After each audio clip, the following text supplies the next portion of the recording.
साथियों नमस्कार। मित्रों, जो कर्म परिणाम हानि हिंसा और सामर्थ्य को ना विचार कर केवल अज्ञान से आरंभ किया जाता है वह तामस कहा जाता है।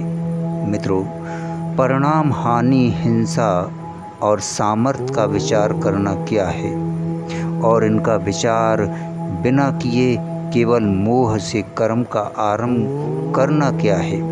मित्रों, किसी भी कर्म का आरंभ करने से पहले अपनी बुद्धि से विचार करके जो यह सोच लेना है कि अमुक कर्म करने से उसका भावी परिणाम अमुक प्रकार से सुख की प्राप्ति या अमुक प्रकार से दुख की प्राप्ति होगा।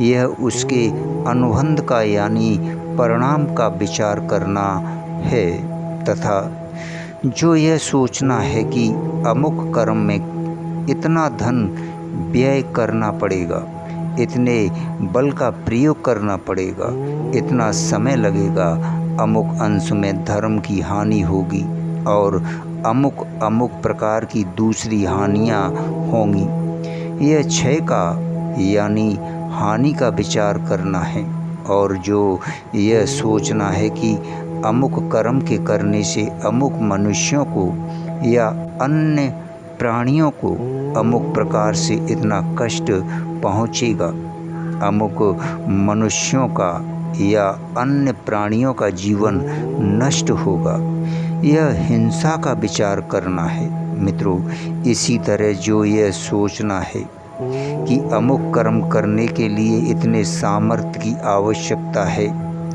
अतः इसे पूरा करने की सामर्थ्य हम में है या नहीं, यह पुरुष का यानी सामर्थ्य का विचार करना है।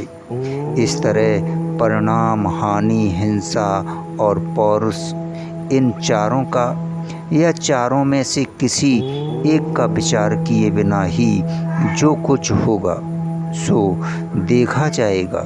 इस प्रकार दुह साहस करके जो अज्ञाता से किसी कर्म का आरंभ कर देना है, यही परिणाम हानि हिंसा और पौरुष का विचार न करके केवल मोह से कर्म का आरंभ करना है।